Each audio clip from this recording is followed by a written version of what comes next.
بصوا بقى، لو انتوا متضايقين وزعلانين وكمان مكتئبين الفيديو ده هيخرجك من المود خالص. عندي بقى شوية جمبري هعملهم بطريقة حلوة وسهلة، هخليك ايه تاكلهم وتقوم تجري وتنبسط وتغني كمان مع سعاد حسني. الدنيا ربيع والجو بديع، قفل لي على كل المواضيع. قفل قفل قفل. النهارده معاكم الشيف ابانوب، وهنعمل شويه جمبري الطاسه. بصوا يا جماعه، شويه الجمبري دول بينزلوا في قلبي مش في معدتي. عندي كده نص كيلو من الجمبري، شويه توم وهريسه شطه وكمان عصير ليمون، ملح وكمون وكزبره ناشفه كمان. يلا نبدا الوصفه. بصوا بقى، انتوا هتروحوا عند بتاع السمك كده، هتروحوا له الصبح هتشتروا من عنده ايه، هتشتروا من عنده الجمبري كده طازه وجميل. عندي بقى الكيس بتاع الرمل او حبل الرمل، هتشيله من الجمبري كده بشوكه او بخله سنان او باي حاجه ليها كده سن. ببدا اشيل ايه، شايفين كيس الرمل ده لازم يتشال عشان اضمن الجمبري بتاعي نضيف وكمان مفهوش ريحه زفاره، وكمان لو في اي رمل ينزل هبدا ايه احطه كده في بوله كبيره وانزل عليه بعصير من الليمون كده، ويا سلام لو فريش زي اللي انا عامله. تمام. بعد كده هنزل عليه بمعلقة كبيرة من الملح ومعلقة كبيرة من الدقيق. طبعا ده مش التتبيلة بتاعت الجمبري، انا هغسل الجمبري واشطفه شطفة ايه، شطفة حلوة علشان ينزل كل ايه، كل الرمل اللي جواه او لو في زفارة.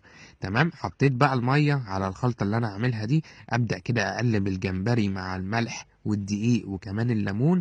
تمام. ما بنحطلوش خل عشان الخل ممكن ايه يهري الجمبري، انا عاوزه بالراس بتاعته وعاوزه بالديل وعاوزه بكل حاجة، وقشر الليمون كمان.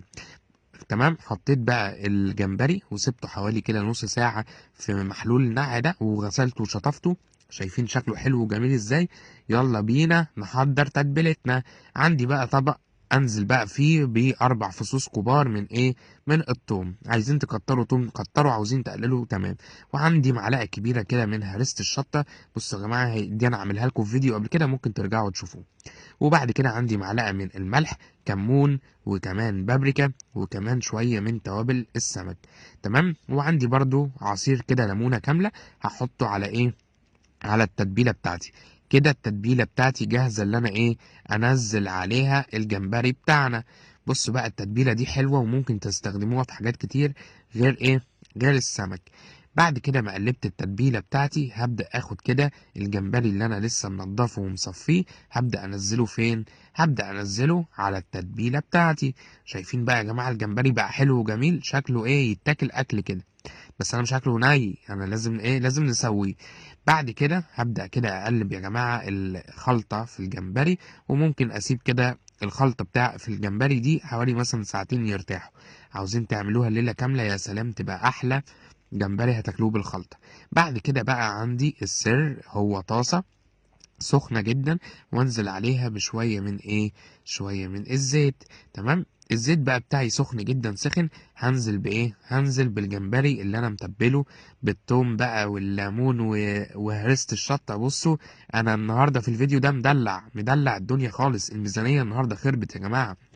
بصوا هنبدأ بقى ايه، نسيبه كده، نديله بس ايه تقليبة بسيطة. شايفين بقى بدأ ينزل المية بتاعته. وبصوا انا الوصفه دي مش بحط له ميه خالص.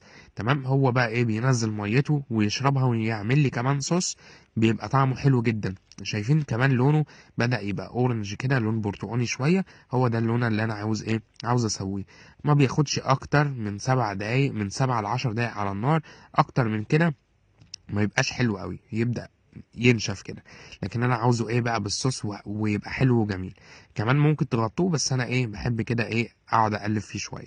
تمام. قعدت اقلب فيه بقى شويه، اسيبه كده ايه، اسيبه بتاع 5 دقايق، وابدا ايه، شايفين بقى لونه بقى ايه، لون اورنج كده وجميل. ويا سلام بقى على الصوص. شايفين يا جماعه الصوص اللي نزله ده، هو ده اللي انا ايه هبدا اغمز كده بيه في العيش. وممكن اعمل عليه شويه رز ابيض، يعني حاجه كده زي ما الكتاب بيقول. يعني شويه جمبري يا جماعه هتاكلوهم من هنا زي ما قلت لكم، هتغنوا كده. يعني ايه، هتقوموا تغنوا. شايفين بقى الصوص اللي نزل وشكل الجمبري حلو ازاي، ولا حطيت له بقى توابل تاني، ولا حطيت له خضار، ولا حطيت له اي حاجه، هو يتاكل كده بكل حاجه بتاعته. يلا بقى ايه، نقدم الجمبري بتاعنا. شايفين يا جماعه شكله حلو وجميل ازاي. هبدا بقى ايه، اخد الجمبري اقدمه كده في طبق التقديم بتاعي، وشويه الصوص اللي فوق دول بشويه التوم وهرسة الشطه ابدا احطهم كده على الجمبري من الوش. شايفين يا جماعه الجمبري بقى بتاعي خلاص استوى، وكمان بقى اورنج كده وحلو، ومش محتاج حاجه اكتر من كده. هو بس محتاج حاجة واحدة دلوقتي. عارفين محتاج ايه؟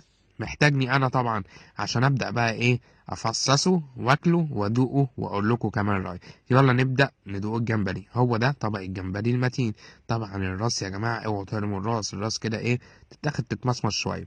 بعد كده اخد بقى الديل، اشيل الديل تمام على جنب، وابدأ بقى القشرة بتاعت الجمبري اقشر اقشر اقشر. وشايفين يا جماعة القشرة بتتعمل بسهولة ازاي، وابدأ كده اكل الجمبري. الف الف